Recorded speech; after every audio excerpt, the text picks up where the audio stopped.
Yes, good morning, Uncle Vin. What's good? Yo, what's going on? What's going on, man? Everybody, this is Vin from Naughty by Nature on the Mean Up Business Show. Hip hop veteran, been in the game for like 20 years. Shoot, we right here, we chilling, man. Alright, I'm actually driving in the Lincoln Tunnel right now on my way to do another interview. So you stay busy interviewing. Every joke, no joke. So okay, so you on your way to New York to do another interview? Yeah, exactly, yep. Yeah, man. So I mean, give the people a little rundown about yourself and the group Naughty by Nature. Well, I'm one-third founding member of Naughty by Nature. We're based out of East Orange, New Jersey here. We initially formed in high school as a group called The New Style in about 1987. And then, we had our first deal, one of those anxious deals where you sign anything. Signed one of those deals and put out an album under The New Style. We had a single called Scuffing Those Knees, and then an album called Independent Leaders. And around 1989, 1990, we sought out the flavor unit, Mark the 45 King, Apache, Queen Latifah, Lakim Shabazz.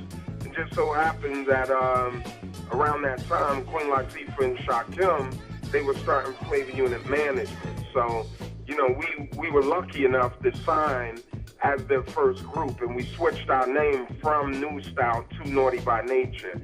And basically the rest was history. Once we signed to Queen Latifah and Shakim under flavor unit management and changed our name from New Style to Naughty by Nature. And that's been since like the early 80s. And I mean, what made you guys choose to, like, as your first single as OPP? Back then it was basically like a movement as far as like with the Afrocentric movement. Then you guys just came and changed it up and did OPP. What made you guys choose to do that single? Well, in our just in our studio travels, man, that was one of those songs that stuck out.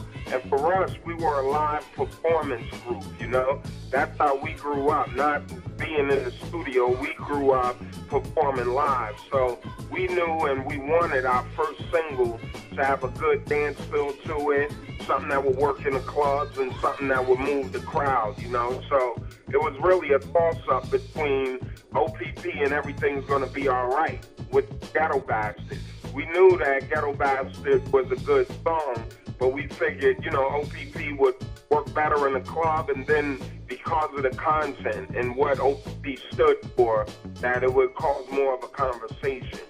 Okay, yeah, because every single you guys have is actually like a crowd participation. It's like you always get the crowd involved, like OPP, then everybody say, yeah, you know me, then Hip Hop Parade, ho.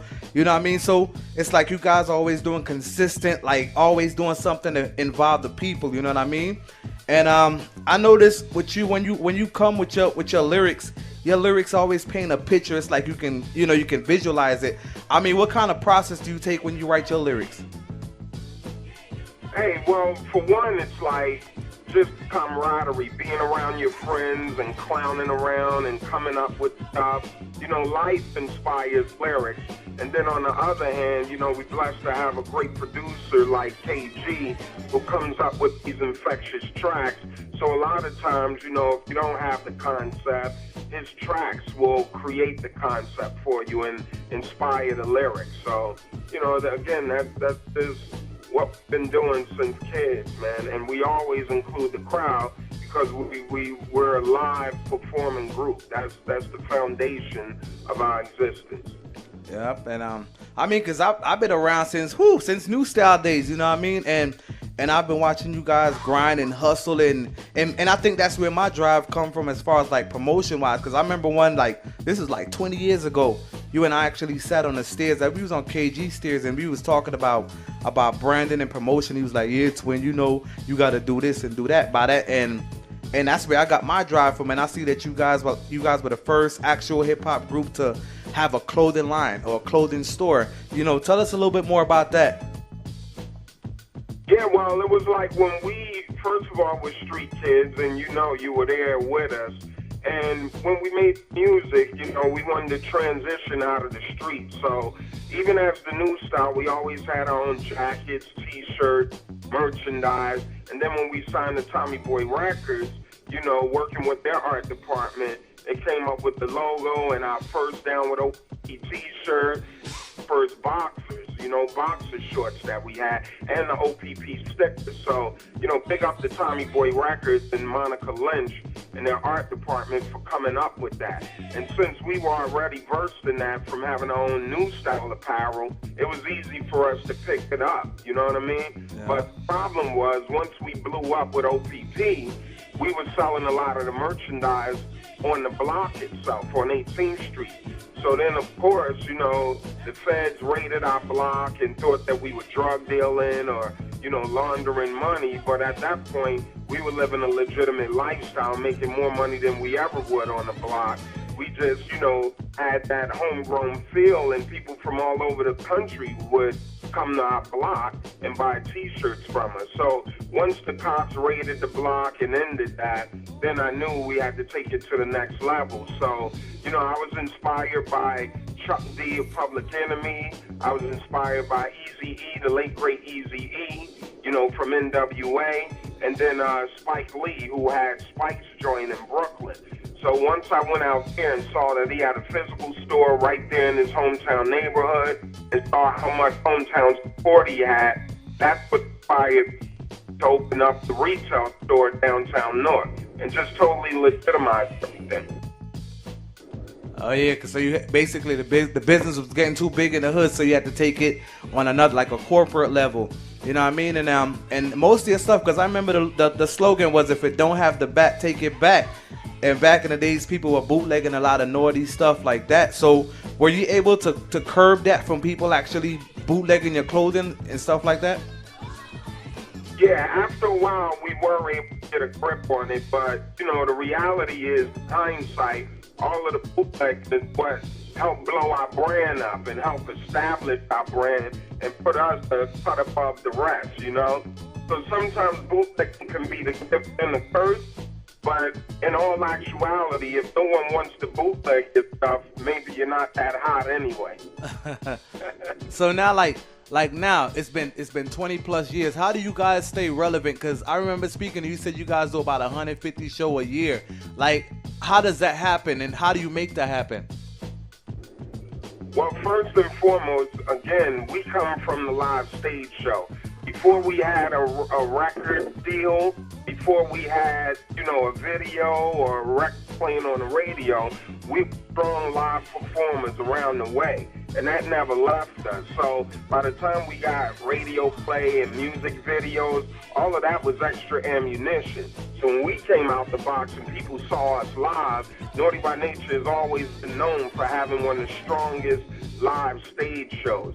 So at the end of the day, even though we haven't been putting out new music, that alone, you know, stands strong for us, and we'll always be a touring band. We never have to worry about work. And, you know, I think that's what a lot of people have to realize, man.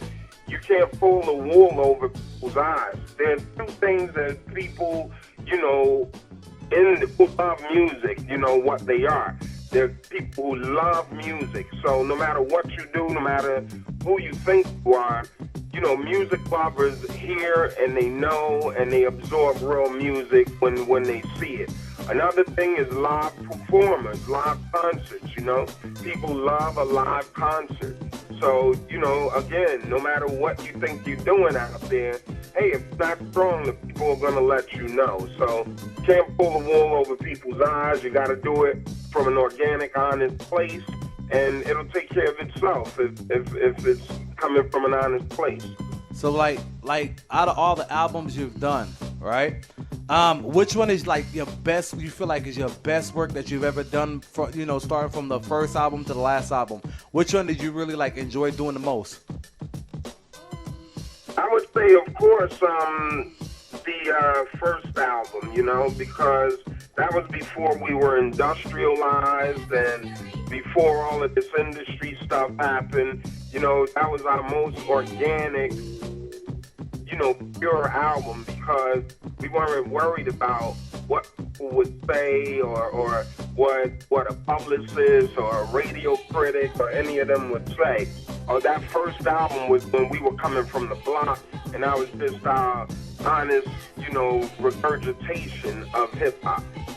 Yeah. So now that you guys are you guys like trying to put out anything new, or just living off of the legacy of the Naughty by Nature legacy, and keep running with that? Or you guys plan on doing anything new as far as like music wise? Well, I mean, there's some internal differences we're trying to sort out right now. But I've been speaking with KG. He's more than anxious to get in the studio and work on new Naughty by Nature product. But, we got to sit with Tretch and see what he wants to do, You know what I mean? So basically everybody got to get collectively together and plan what they want to do, because it can't just be one person that's trying to do one thing and then somebody else is trying to do something else. And I mean, I know KG stays relevant with the music. And besides music, what do you have your hands on? You know what I mean? Oh, man, I'm heavy politically around my way in the city of East Orange. We got a new mayor, and I was on his transition team for youth and recreation. So, we put in a new recreation director, and now I have a curriculum in my former high school called Block. It's like a 106 and Park show that teaches the kids how to run their own 106 and Park show. So they're going to write the show, shoot, edit, do all of that. I'm pulling up to my next interview, too, and these guys got a camera out there ready for me, twin. I'm an hour late, too. Yeah. But yeah, man, thanks, Vin. I really appreciate you passing through. It is, it's always exciting speaking with family. You know what I mean? So thanks for calling into the Mean Up Business Show. And our best regards to you, man. And we know you're going to keep doing what you do and keep hip-hop alive. You know what I mean? So thanks again, and appreciate you. Hey, twin, I would call this a part one. I'll do a part two for you, and we can finish up this conversation, all right? All right, no doubt. Yeah, everybody, that was Vin-Rock from the legendary group Naughty by Nature 1/3. So check him out. Make sure you hit him up on Facebook at Vinny Brown on Facebook or Instagram, Vin-Rock. All right, so thanks, Vin.